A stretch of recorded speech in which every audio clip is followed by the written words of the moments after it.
Tá certo. Então, bom, vamos começar do começo então de novo, para ficar certinho, né? Boa tarde. A gente vai continuar então no assunto, como a Rosana estava falando, sobre o livro esse livro do Alistair McGrath, Ciência e Religião, Fundamentos para o Diálogo. E o interessante é que ela falou que tem mais outros dois grupos que estão vendo esse livro. Só que tem um detalhe. Esse livro aqui é uma outra edição, porque o McGrath já tinha lançado uma edição anterior, há uns anos atrás. Eu tenho a minha outra edição aqui, é uma da capa cinza da editora Edições Loyola.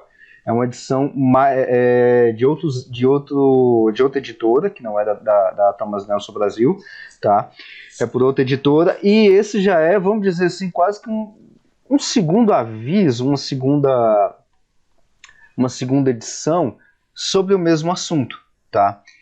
E eu só estou mandando aqui um link para um colega que tinha pedido para assistir também. Pronto. E aí, o interessante é que, mesmo tendo essa nova repaginada, eu não sei se já todo mundo já leu esse livro, ou está lendo, ou se estão lendo enquanto estão estudando, mas, ou quem já leu o livro anterior, até para fazer a comparação, mas se observa que tem uma certa atualização, tem atualização de texto, tá? Não é só uma nova edição de capa, né? Isso eu acho que tudo isso que eu devo estar falando para você já deve ter falado na reunião passada, mas é só para a gente contextualizar a história, tá? Tem elementos novos, ou tem novas palavreados, ou novas, vamos dizer assim, direções nesse diálogo de ciência e fé. E aí, puxando novamente o objetivo que a Rosana passou sobre essa questão de por que tem pessoas que ainda estão estudando esse assunto, porque acontece o seguinte: esse é um assunto já antigo, como a gente vai ver aqui algumas coisas sobre Ian Barbour. No capítulo anterior, na reunião anterior aqui com vocês viram isso também. É um assunto antigo. Antigo que eu digo é antigo em relação à nossa idade. Tá? Isso é assunto lá para a década de 30, 40, 50, do século 20, onde já começou esse tipo de coisa, tá? E isso nós estamos aí falando coisa de 70, 80 anos. E o negócio não parou. Ainda há demanda sobre esse assunto. Ainda está demandando muitas temáticas em cima disso, muito trabalho em cima disso, né?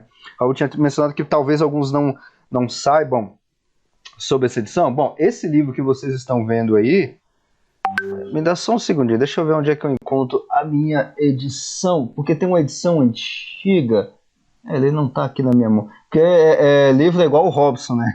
o Davi, né? Eu gosto de pegar no pé dele chamando de Robson. Igual ele fala, livro só tem uma saída, nunca tem uma entrada, a não ser que você compre. Meus livros também é do mesmo jeito.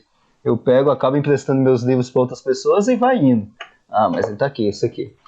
Esse livro aqui, não sei se estão dá para vocês ver, Fundamento do Diálogo de Ciência e Religião, do McGrath, Edições Loyola. Tá? Essa é a editora. Esse livro aqui, eu comprei essa edição que eu tenho aqui em mãos, é a minha de 2016, né? Só que ela aqui no Brasil, ela é de 2005, essa edição. Tá? E é um livro que o McGrath publicou em 99, Science and Religion, a Introduction. Tá? Ele publicou lá para a editora Oxford em 99. E o que é isso? Só para a gente contextualizar, na verdade isso aqui você já deve ter visto já anteriormente, isso aqui são algumas palestras que o McGrath fez. Estou tentando aqui ver qual que é o ano que ele tinha feito essa primeira edição aqui, há bastante tempo lá na Inglaterra. Esse livro novo agora, na realidade, é o livro que vocês estão, que nós estamos estudando agora, que é esse aqui, da editora Thomas Nelson Brasil. Esse aqui já é o mesmo assunto, vamos colocar assim, tá? É a mesma temática, vai no mesmo segmento, só que ele tem por base as palestras que o McGrath ministrou lá em Oxford, também na Inglaterra, entre 2014 e 2019. Veja que tem uma atualização aí, vamos dizer assim, de palavras, vamos colocar assim, no mínimo aí vamos arredondar para baixo, 15 anos. Agora olha só que interessante, durante 15 anos que o McGrath tinha produzido essas palestras, publicado um livro, 15 anos depois, ele volta, faz, entre aspas, as mesmas palestras, publica um novo livro, porque está tendo necessidade de conversa, está tendo necessidade vamos dizer assim, de diálogo, tá? Principalmente porque dentro desse período aí, vamos arredondar de 20 anos, de 2000 para cá, surgiu nesse meio tempo aquele novo ateísmo, ou neo-ateísmo, e muitas outras coisas querendo simplesmente acabar com a religião, e eu diria, e eu vou usar um termo que a gente vai acabar, não agora, mas em outras oportunidades, tá, aqui no grupo aqui, fortalecendo a ideia do conflito, que nunca houve, tá? E essa ideia de conflito de que nunca houve, a gente vai ver principalmente agora nesses 4 marcos. Eu separei aqui os 4 marcos que o McCraft coloca, tá? Que são os marcos históricos principais nessa questão da discussão entre fé e ciência, e que você fica procurando algo do tipo, beleza, cadê o conflito? Cadê a pancada? Dos anos 2000 para cá só teve conflito. Tá, mas não tem conflito? Então, não tem. Isso talvez muitos de vocês já devem ter visto, não é novidade nenhuma. Mas claro que não tem conflito. Nunca teve conflito entre fé e ciência, né? Realmente, nunca teve. Mas para algumas outras pessoas talvez isso seja novidade. Realmente nunca houve conflito na história. E aí, como marca, vamos dizer assim, ou como até como prova histórica, vamos colocar assim, eu vou mostrar aqui para vocês, que está dentro desse capítulo 2, esses 4 períodos aí que pegam ali da final da Idade Média, mais ou menos, para cá, tá? Então deixa eu compartilhar aqui com vocês alguns slides que eu fiz. Ah, que legal. Senhores, me dá só um minutinho, eu vou sair, eu vou entrar para um outro navegador, porque eu estava fazendo um teste nesse navegador e ele não está funcionando direito. Um minutinho, Ok, Alexandre.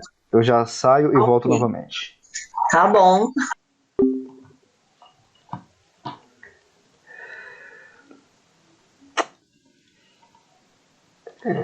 Deu erro aqui.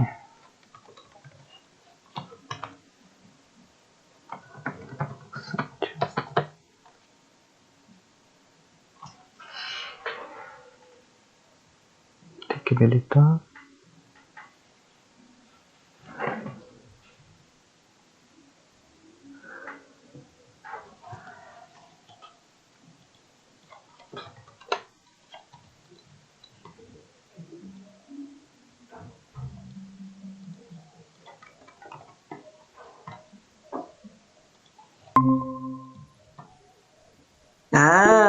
Chegou. Agora eu voltei. Agora eu tô com o navegador decente. É porque tem um outro aqui que eu tava fazendo os testes e tava muito bom, mas parece que ele não funciona para algumas coisas. Desculpe aí essa. Alexandre, bem-vindo às intempéries de última hora, porque meu computador aqui ainda tá travado. Eu tô no computador do Raul. Não, isso aí acontece demais, hein? Então vamos lá. Agora acho que eu consigo compartilhar. Agora vai bonitinho. Alexandre, só um aviso. Você, claro que você pode ficar mais tempo, mas aos 45 minutos eu vou te avisar, tá bom? Tranquilo, perfeito. Eu preparei mais ou menos isso mesmo, dentro desse período. Mas uns 5 minutos antes você me dá um toque e eu já vou encerrando já. E mesmo porque é tão bom, né, o período das perguntas, tirar dúvida. É essencial, inclusive. Né? Então tá bom. Fica à vontade. Tá certo. Bom, vocês estão vendo a minha tela? Vocês conseguem visualizar, né? Acho que sim. Tá, beleza. Então é o seguinte, bom, continuando então, eu não vou fazer aqui leitura comentada, ler com vocês o livro, esse tipo de coisa, ou destrinchar cada parágrafo, cada frase, cada pedacinho que está no livro. Não.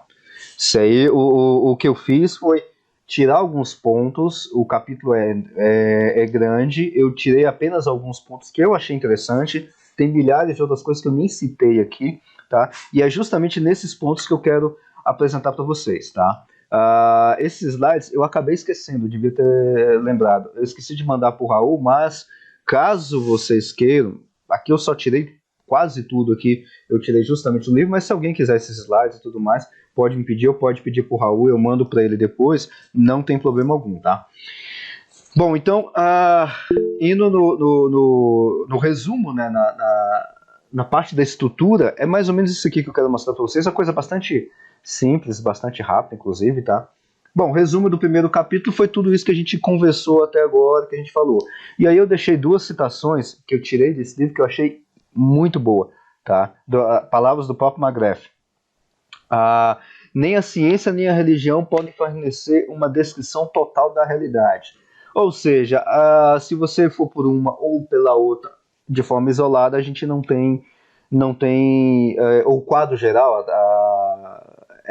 seria uma tradução do big picture, né, que a gente fala em inglês, né, do quadro geral de como é que as coisas funcionam. Não tem, você precisa das duas. Tá? E aí tem uma outra palavra, uma outra frase, se não me engano, acho que é do próprio Einstein, que o McGrath cita, né, eu tirei de lá também. O método científico, aliás, agora fiquei na dúvida, se é do Einstein ou do Heisenberg. Um dos dois é certeza. O método científico não pode nos ensinar além de como os fatos estão relacionados e condicionados um ao outro. Só, mais nada. Quer saber mais do que isso? Quer saber objetivos e tudo mais da vida, de por que tudo existe? Não vai ser o método científico, não vai ser a ciência. Isso aí é algo, vamos dizer assim, quase que chovendo molhado aqui pra gente. A gente conhece isso bastante, tá?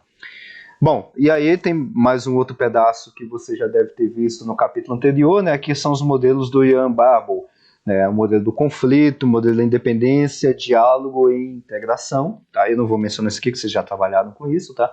E o mais interessante é que o Ian Barbour achava que esses 2 modelos de conflito e independência estão errados.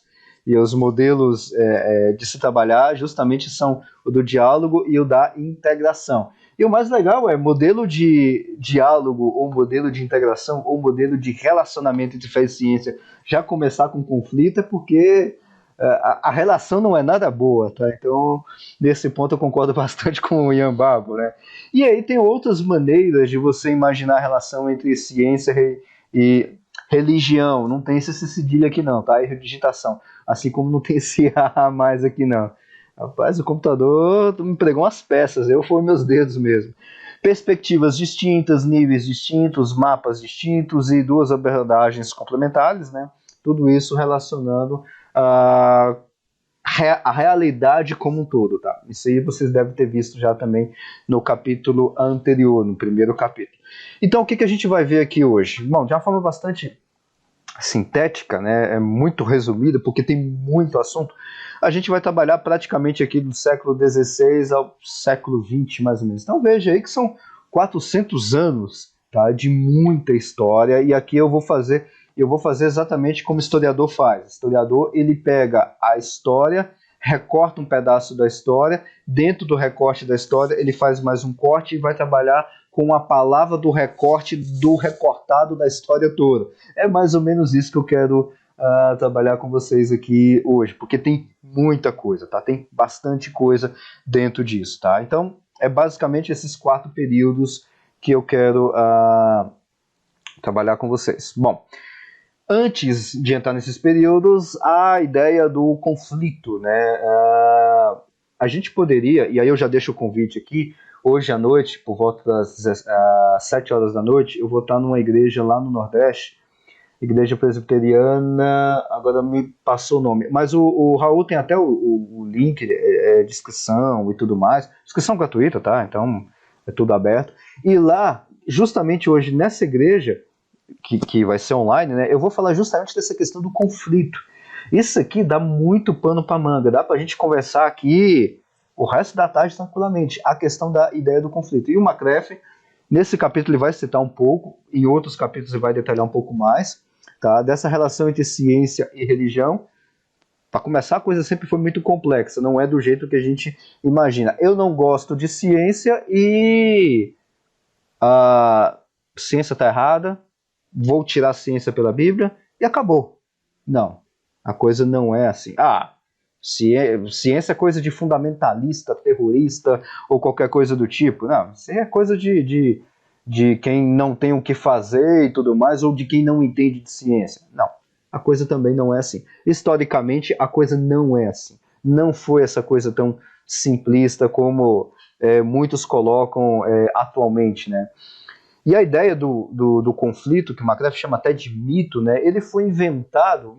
É interessante esse ponto, que ele coloca quase que uma data para a invenção desse mito, né? Mito, e aqui mito no sentido, não no sentido de narrativa, tá? Como a gente tem dentro da literatura, mas no sentido de história inventada mesmo, tá? Então esse mito foi inventado lá pelos racionalistas do iluminismo.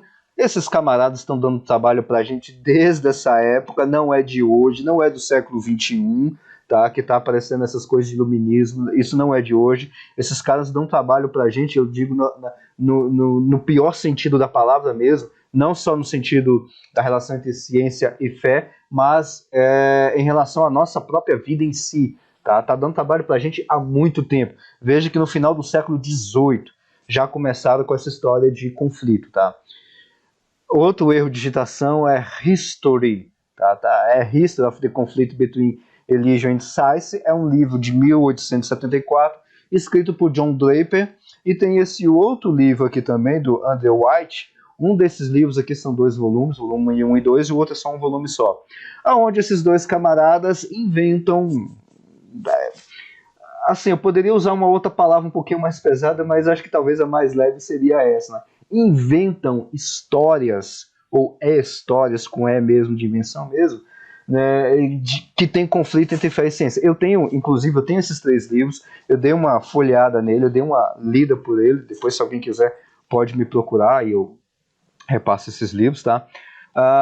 Lá no original, em inglês mesmo, aonde os caras inventam. Como é que você inventa um fato histórico? Você conta uma narrativa sem nenhum embasamento documental. Porque o historiador, ele faz a mesma coisa com o cientista. Ele cria, entre aspas, vamos dizer assim, uma história, uma montagem baseado em alguma coisa, em documentos. Por exemplo, quando eu vou falar de cosmologia, eu estou contando para você como é que o universo funciona. Baseado em quê? Radiação cósmica de fundo, ondas gravitacionais, lente gravitacional. Ou seja, eu estou embasado em alguma coisa para te falar, olha, o universo funciona dessa forma. Um historiador da mesmo jeito, olha, a religião caçou e matou um monte de cientistas. Tá, beleza. A narrativa tá ok. Baseada em quê? Ele tem que me apresentar os documentos. Tá aqui, a condenação de Galileu foi para fogueira porque falou que a Terra girava ao redor do Sol e então, por causa disso, tá aqui o documento de condenação dele, ele foi condenado por causa disso. Só que não existe esse tipo de documento, no caso de Galileu especificamente, tá? Ou de outros, ou qualquer outro tipo de conflito, briga e tudo mais. Não existe. É igual o Raul tá falando, tem que ter alguma evidência, você tem que ter algum documento, você tem que se embasar em alguma coisa, tá? O Draper e White se basearam em sabe-se Deus em quê? Porque nesses livros que eu tenho eles aqui em mãos, não há nenhuma menção a documento, alguma foto, algum desenho, alguma fonte anterior, nada, zero. Não tem nada. Mas porque eles tiraram isso de outra fonte, tá? E tá onde isso? Na cabeça do Draper e do White? Eles já morreram já tem um tempinho, né? Ou seja, não tem base alguma para essa questão do conflito. Tá? E tem outros detalhes a mais também. A gente pode detalhar sobre essa questão do Draper e do White. Tá? Sociedade inglesa no final durante o século XIX, né, a gente tinha uma briga, principalmente dentro da Inglaterra. Aqui a história é muito grande, tá? Tem bastante coisa, mas resumindo, seria uma briga entre o clero e profissionais científicos. Mas uma briga, na realidade, não em questão de ciência e fé, mas uma questão de posição, poder, honra, quem manda, quem obedece. Ou seja, a coisa não era briga entre ciência e fé. Tá? Veja que a coisa é muito mais antiga, não é a briga que nós temos hoje em dia, briga de poder, que poderia ser uma briga ideológica, briga de ideias. Não, é briga de poder. E não é de hoje. Tá? É justamente dessa época, ou talvez até anteriormente. Caso Galileu, como eu mencionei para vocês, tá? Depois vocês podem até pesquisar isso um pouquinho melhor naquele outro livro, e eu até deixo de sugestão aí, depois vocês perturbarem o Raul aí, para colocar essa reunião aí.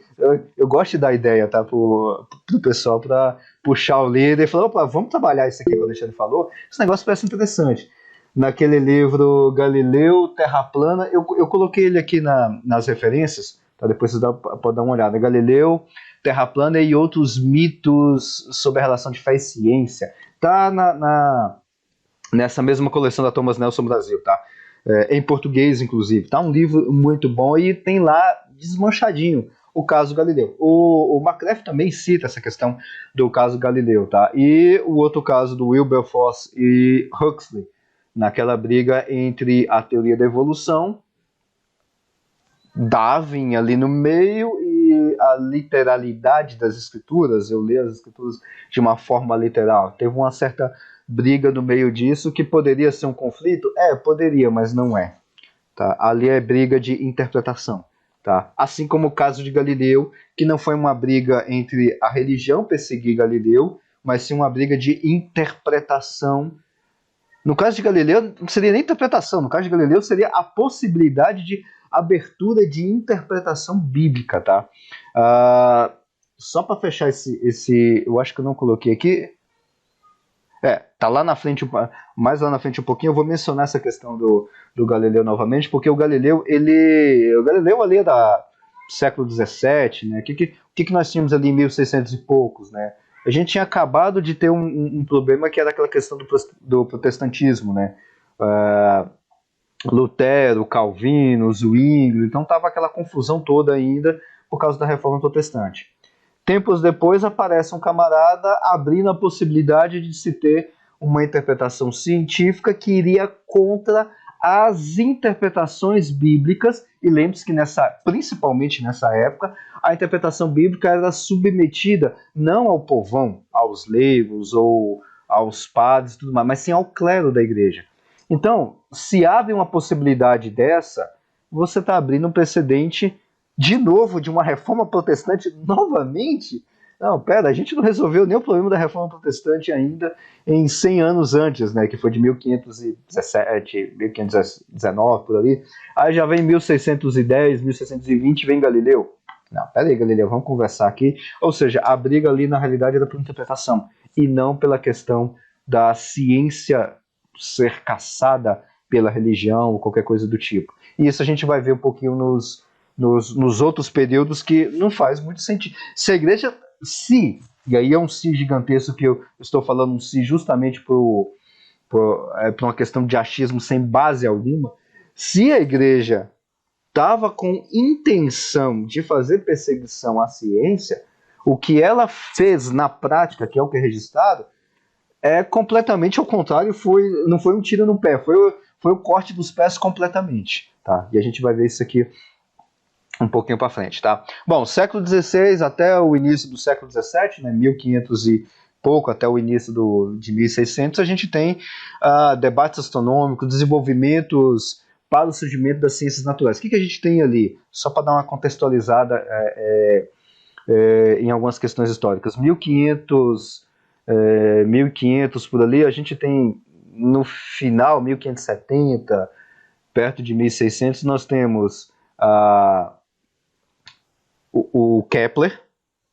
Eu vou até citar ele um pouquinho mais para frente. As leis de Kepler, aquela que a gente vê na escola mesmo, ou seja, com as leis de Kepler a gente consegue ver ou consegue deduzir o movimento de planetas ao redor do Sol. Kepler está fazendo isso a partir das ideias de Copérnico, que é um pouquinho antes, né? Ele é 1400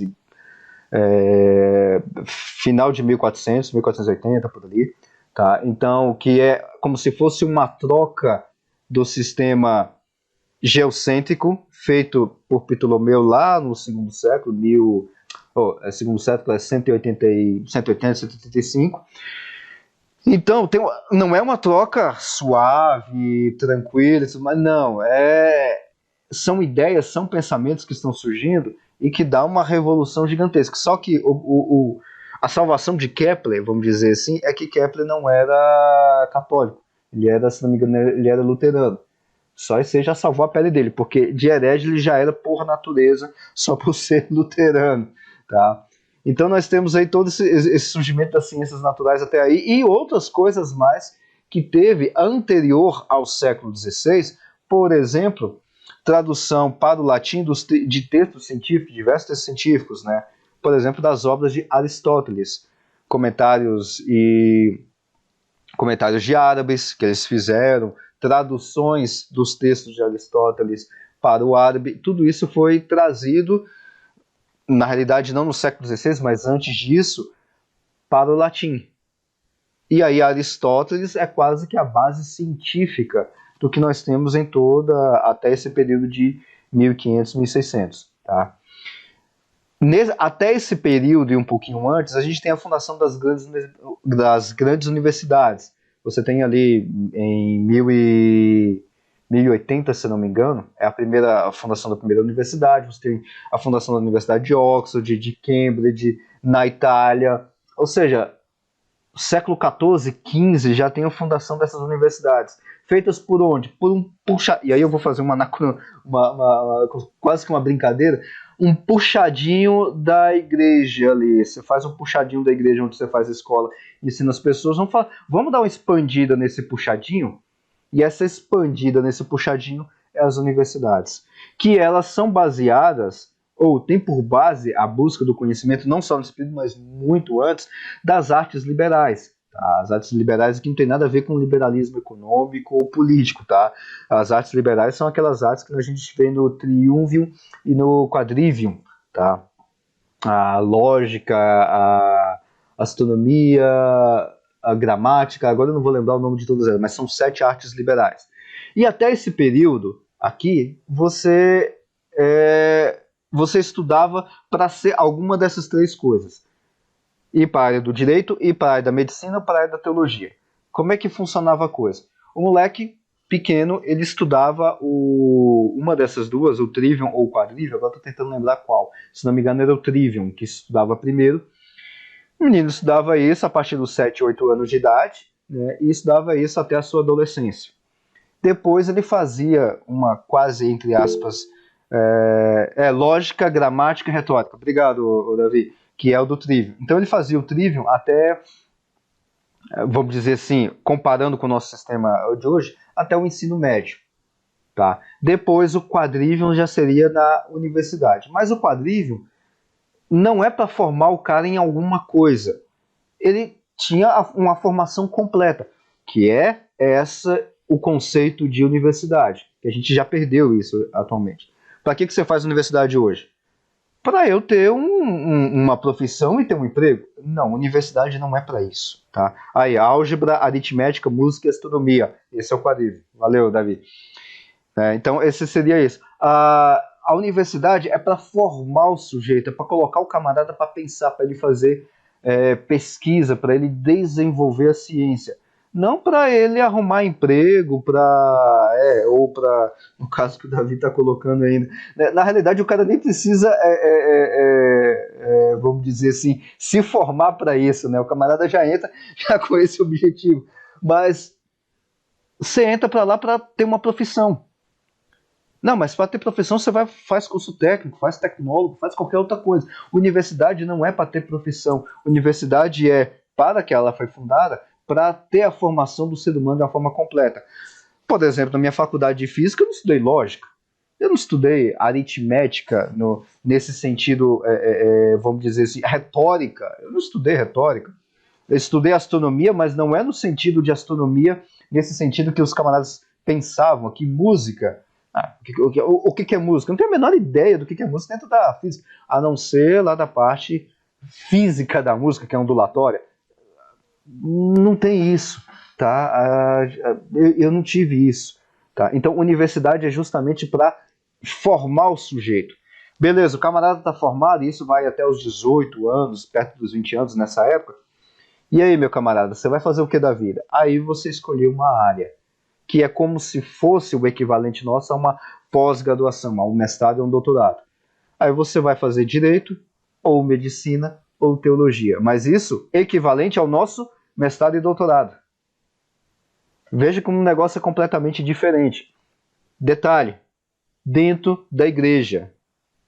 Dentro da igreja. Isso aqui, o camarada não fazia uma faculdade, a Universidade de Brasília, que é vinculada a quê? É vinculada a ela mesma, ao governo ao governo federal. Não tinha isso, não existia isso aqui. Tá? E nessa época também nós temos o surgimento de teólogos e filósofos naturais, que é o nosso equivalente atual aos que nós chamamos de cientistas. Tá? E aí tem a parte do sistema solar, que igual eu mencionei para vocês, o geocentrismo de Ptolomeu, tá? Que começou ali no segundo século depois de Cristo, que é onde a Terra é o centro do universo. Tá? E todo o restante gira ao redor da Terra. Depois vem o heliocentrismo de Copérnico, tá? Isso já é no século XV, final do século XV. E depois no século XVI, século XVI talvez? Já é praticamente século XVI, vem as leis de Kepler. Detalhe, feito por quem? Copérnico e Kepler são cristãos. São camaradas crentes. Copérnico, por exemplo, era professor e era um cônego, que é o que a gente chama, que é um camarada que trabalhava dentro da igreja nos finais de semana, fazendo missa e tudo mais. Durante a semana ele dava aulas dentro da universidade, a universidade da igreja, tá? Porque só existia a universidade da igreja. Era isso que acontecia, tá? E aí a gente tem aí, durante esse período, no início já do século XVI, né? 1500 e pouco, e avançando um pouquinho mais no início do século XVII, a gente tem problemas bíblicos com a questão do heliocentrismo. Porque veio Copérnico numa pegada mais teórica, por isso que Copérnico, a corda não passou no pescoço dele para enforcar, porque ele foi ali num tratamento mais de pesquisa. Olha só que interessante, o cara estava fazendo pesquisa heliocêntrica numa universidade dentro da igreja e não foi perseguido por causa disso. Tá? Então a gente tem que ter isso em mente também. E aí tem diversos problemas, o McGrath vai citar aqui, eu não vou detalhar com vocês aqui, mas vocês conhecem bastante no livro, tem isso bastante detalhado, que é a questão desses problemas, ou de você fazer abordagens, e aqui no caso com o heliocentrismo, ou com a ciência de forma geral, fazendo um anacronismo aí, que é a questão da abordagem literal, onde o texto bíblico é o que ele está dizendo, e nesse que ele está dizendo eu vou tirar inclusive a parte científica. Ou, isso é um extremo, ou do outro extremo, é uma abordagem não literal ou alegórica. O texto bíblico não está falando nada de ciência, nada de realidade, nem nada. Já vai para o outro extremo. E a outro tipo de abordagem que fica no meio do caminho, que inclusive Calvino trabalhou com isso, é a abordagem de acomodação, onde você tem uma acomodação dos pensamentos ou da ideia do escritor original no que ele estava observando, e a gente tem que fazer essa transcendência, vamos dizer assim, desse conhecimento daquela época para os dias atuais, para a gente poder entender. Tá? E aqui uma citação da questão do caso Galileu, tá? Citação do livro do McGrath, esse de Ciência e Religião, que vai ser bem trabalhado lá em um dos capítulos, depois vocês podem cobrar o Raul lá, tá? Naquele livro do Ronald Nubbers, que eu falei para vocês. E aí tem um caso, uma citação que eu queria deixar para vocês bem destacada. Era inevitável que as visões de Galileu encontrassem existência. Galileu trabalhando com a parte científica. Galileu não estava trabalhando com Bíblia, tá? Para começar a história. Galileu estava fazendo, vamos dizer assim, experimentos científicos. O fator principal dessa briga toda que Galileu foi, inclusive, para a prisão, Galileu não foi torturado, não foi queimado na fogueira, não tem nada disso, tá? Era que Galileu, parecia ter introduzido inovações teológicas. Ele não estava fazendo interpretação teológica, estava fazendo hermenêutica exegética, não. Ele estava trabalhando com, talvez, inovações teológicas. Se a Igreja Católica concedesse a validade de interpretação de Galileu sobre certas passagens, veja, olha o tamanho do salto. Eu vou pegar a interpretação de Galileu, interpretação científica, e analisar o texto bíblico sob a ótica da parte científica de Galileu. Se isso acontecesse, minaria seriamente uma crítica católica central ao protestantismo. O protestantismo começou isso 100 anos antes, 90 anos antes, justamente com a reforma protestante, não com a parte científica, mas com a questão puramente teológica. Ou seja, que o protestantismo havia introduzido interpretações novas e, portanto, errôneas na visão da Igreja Católica de certas passagens bíblicas. A questão da soteriologia lá de Lutero, a questão da Santa Ceia, por ali vai. Tá?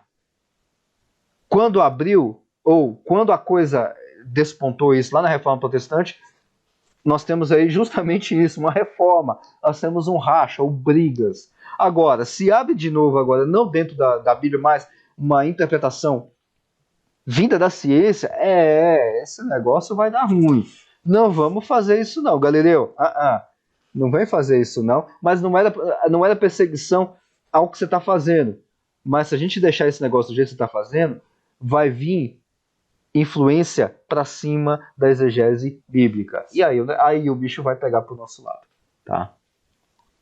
Essa é uma sintética. Depois vocês dão uma lida melhor, principalmente no Ronald Numbers, sobre esse capítulo da condenação de Galileu, que tem muito mais detalhes interessantes. Depois aí a gente tem um outro período, que é do século XVIII, acho que o tempo está acabando, né? Do século XVII, do século XVII ao século XVIII, tá? A questão da cosmovisão newtoniana. O que é isso? Bom, acho que você já deve ter ouvido falar de Isaac Newton em algum momento. O que esse cara fez ali em 1660, 70, por ali, tá? Até mais. Com a publicação daquele livro Principia, né, que a gente chama, é bastante conhecido. A gente tem as 3 leis de Newton, né? Se todo mundo já conhece lá do ensino médio, as 3 leis de Newton, que a primeira lei, a gente tem a questão da lei da inércia, tá?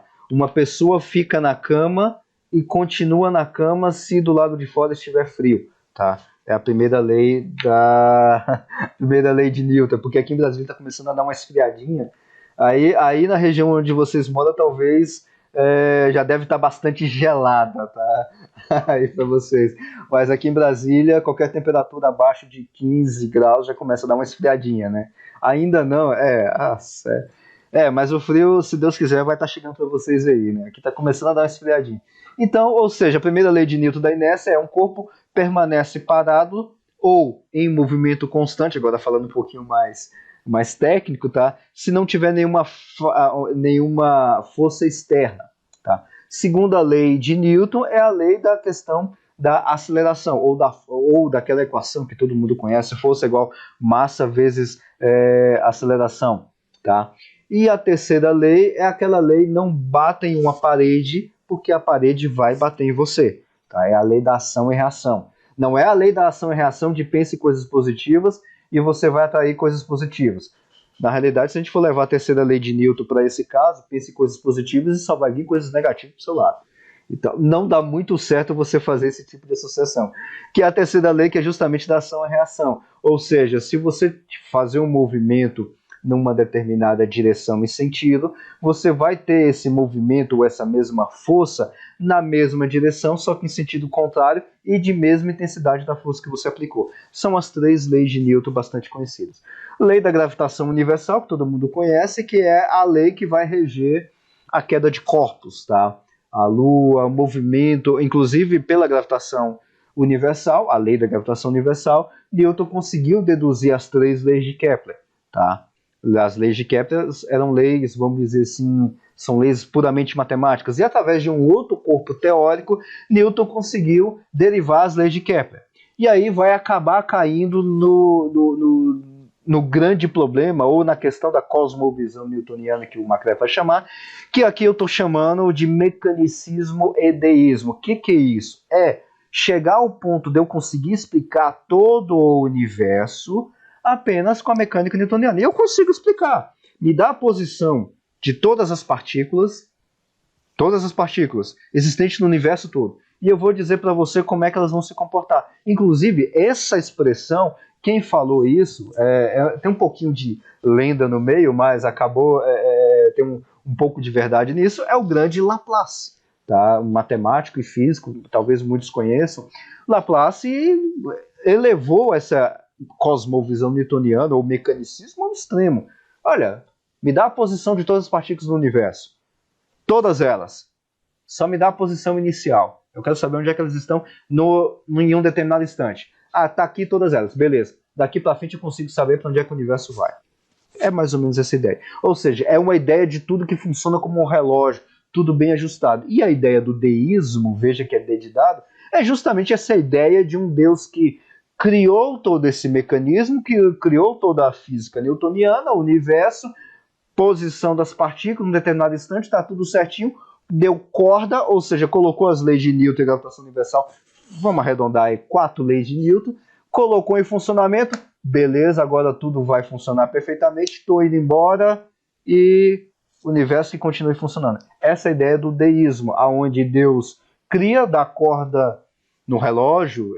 Eu acho que vocês são muito novos aqui para ter visto um relógio de corda. Eu vi e eu tinha despertador de relógio de corda, mas ou colocou pilha no relógio, vamos colocar assim, deixou a coisa funcionar e a coisa está funcionando até os dias atuais. Essa é a ideia do deísmo, tá? Exatamente a que o Raul está falando, a ideia de um Deus impessoal, um Deus que não tem ação, não tem relação com a sua criação, ou que não intervém na sua criação, que é a ideia do teísmo, T de tatu, tá?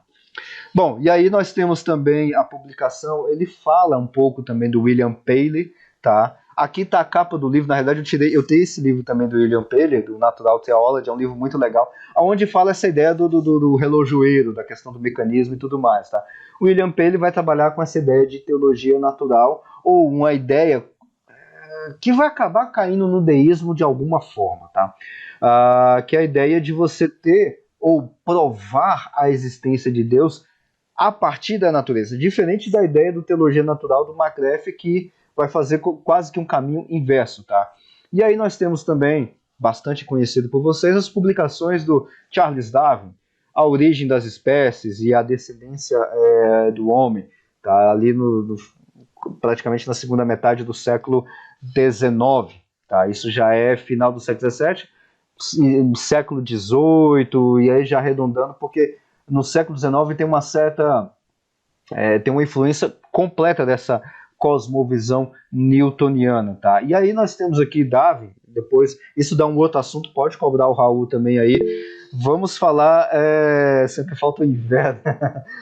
Aqui em Brasília também tá faltando um invernozinho um pouquinho mais rigoroso, viu? E aqui a gente sempre, depois pode cobrar o Raul para falar dessas ideias, das dificuldades religiosas dentro da teoria da evolução darwiniana, que não é teoria da evolução que nós trabalhamos hoje, tá? A teoria da evolução que nós trabalhamos hoje não é só Darwin, não é só seleção natural. Quem for da área de biologia vai saber isso muito mais em detalhes do que eu. E aí nós temos diversas dificuldades religiosas em Darwin, porque eu estou pegando uma teoria científica e tentando ver questões religiosas lá dentro. A existência de Deus. Eu só tenho seleção natural. Beleza, não preciso de Deus aí, eu consigo montar nada. Deus não precisa intervir em nada. Eu tenho a seleção natural, já tenho um mecanismo disso. Tá?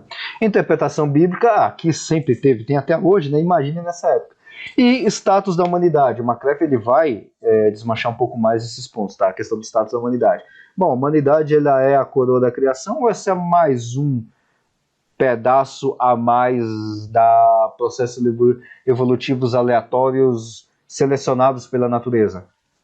Então tem essa outra discussão, ou vamos dizer, essas dificuldades religiosas. E ao longo dos anos, principalmente atualmente, teve as respostas a essas dificuldades. Criacionismo da Terra Jovem, acho que todo mundo aqui já conhece, tá? Que é a ideia de você interpretar o texto bíblico de uma forma literal e quase que joga a ciência toda fora. Criacionismo da Terra Antiga faz ali um bem bolado entre um ponto e outro da ciência e da teologia.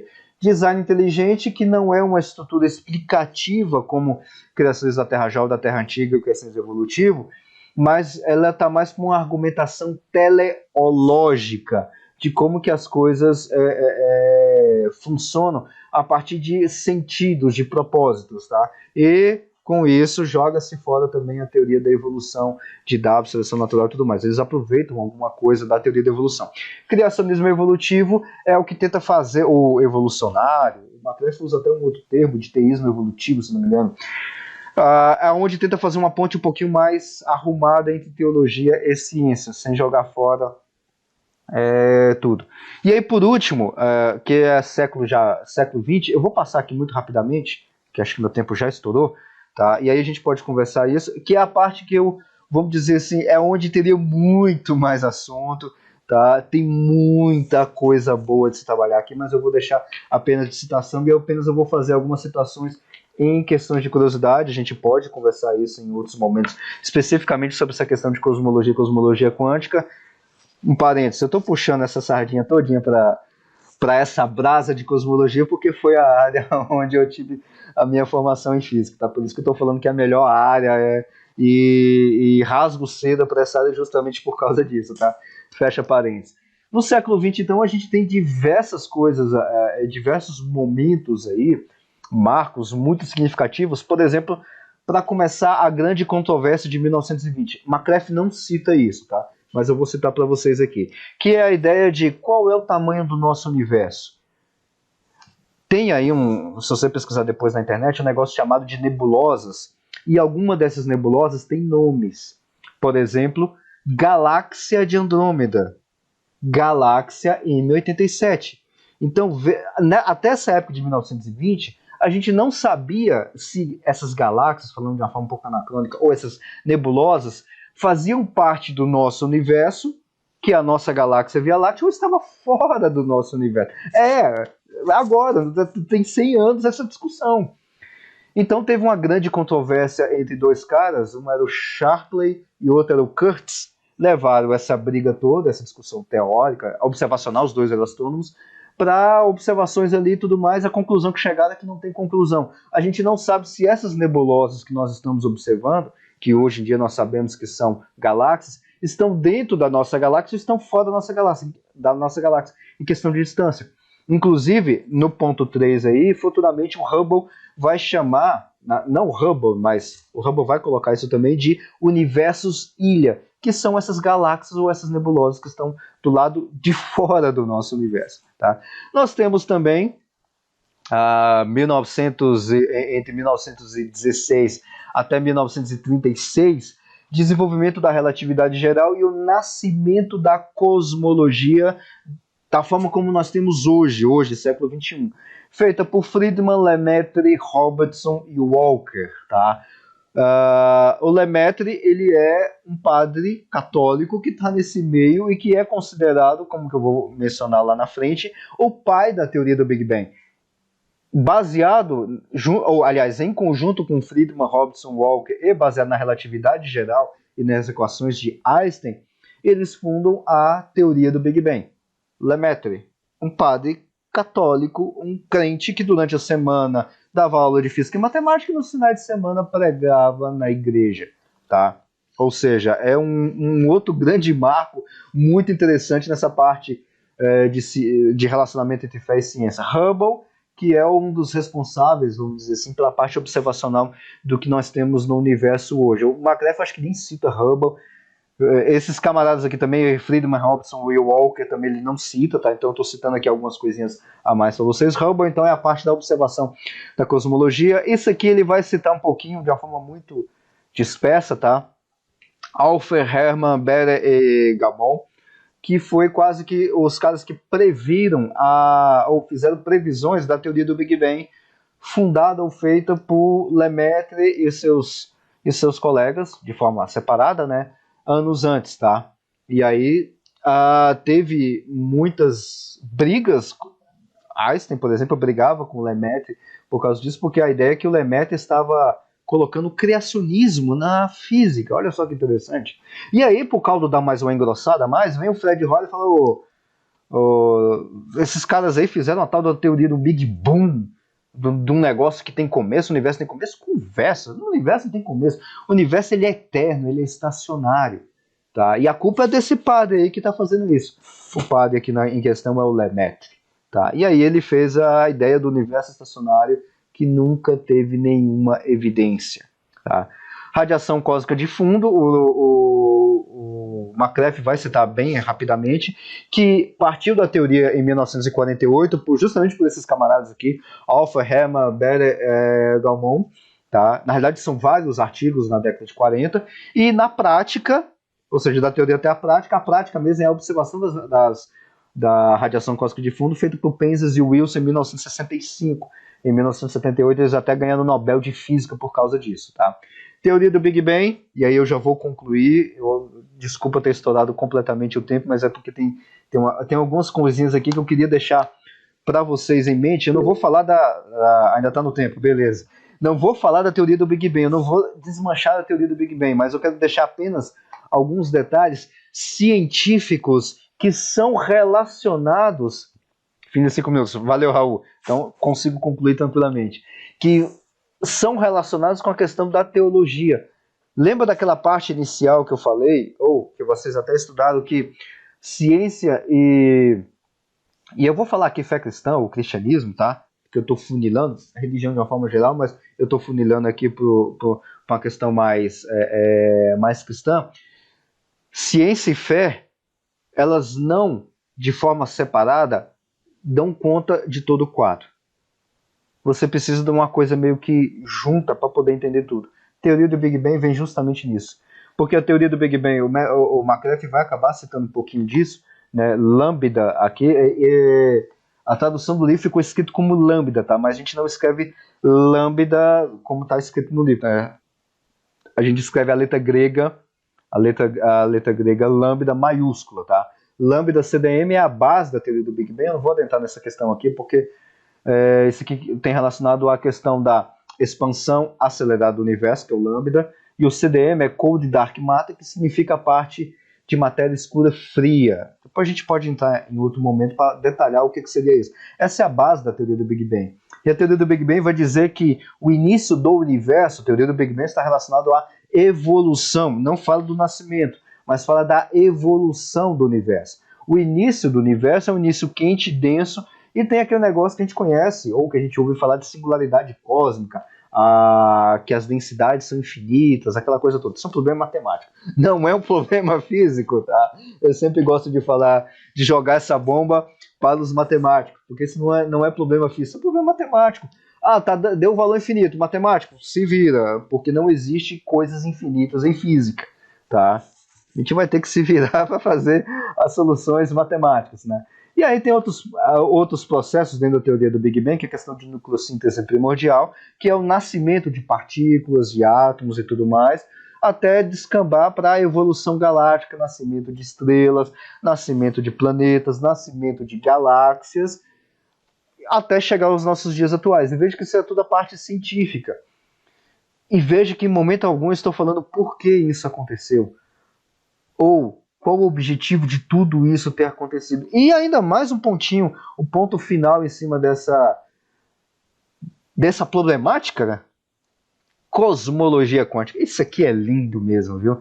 Cosmologia quântica vai justamente tratar do início, do ponto zero de nascimento do universo, tá? Claro que aqui um ponto um pouco mais teórico, lá no grupo de física, e aí já fazendo um convite para você, lá no grupo de física a gente inclusive já até tratou desse assunto, mas nosso grupo de WhatsApp, a gente acaba conversando, a gente pode conversar até mais sobre essa questão de cosmologia quântica, que é justamente, tipo coach quântico, né? O coach quântico é atual e você ganha dinheiro com isso, né? Cosmologia quântica, a gente apenas trata o início do universo e não ganha dinheiro com isso, infelizmente, tá?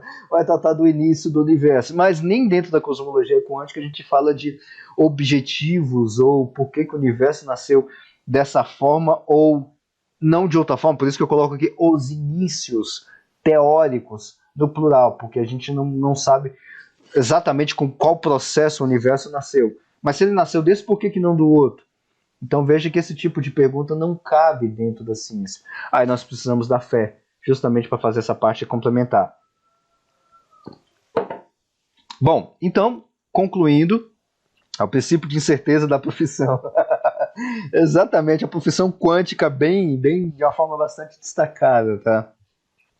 Bom, então, como conclusão, nós observamos aí, nesses marcos teóricos, eu espero ter deixado um pouquinho mais claro, e é claro, não foi leitura comentada, como vocês viram, lendo o livro e detalhando mais, tanto no livro quanto em outras obras, vocês vão observar que esse período, esses períodos não tem nada a ver com a disparidade, ou com a guerra, ou com o conflito entre fé e ciência. Não tem. Nunca teve conflito entre fé e ciência.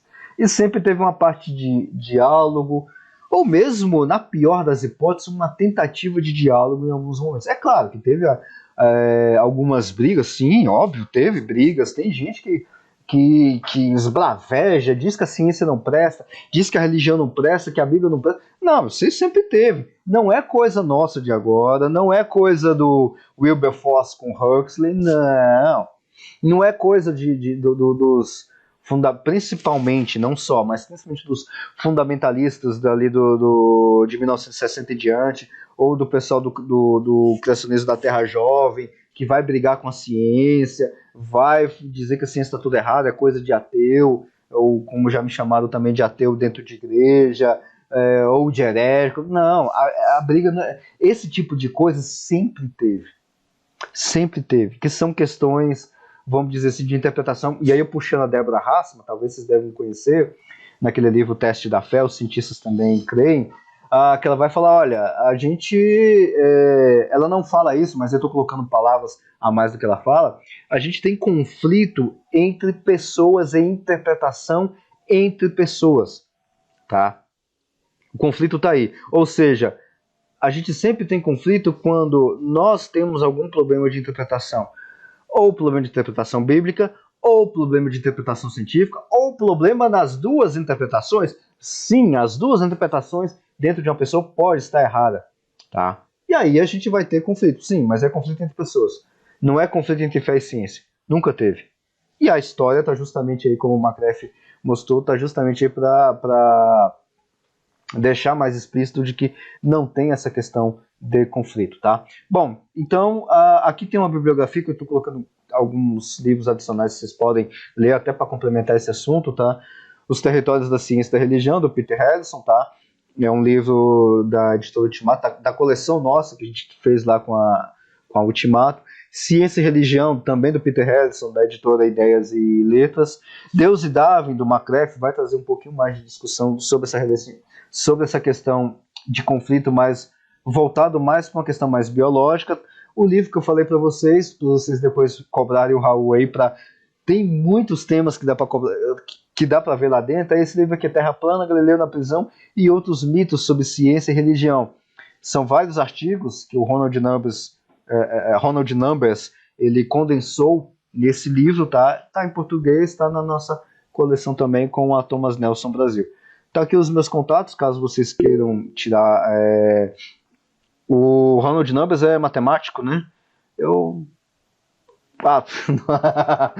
olha a piadinha infame. E eu caí na piadinha ainda. Não, matemático ele não é, mas o nome é, viu? Boa, essa aí eu não esperava mesmo, viu? Aqui os meus contatos, depois, caso vocês queiram tirar alguma dúvida, ou participar também do grupo de física, ou do grupo de química e biologia, caso não tenha alguém que não seja de lá, pode participar lá também, tá? É aberto.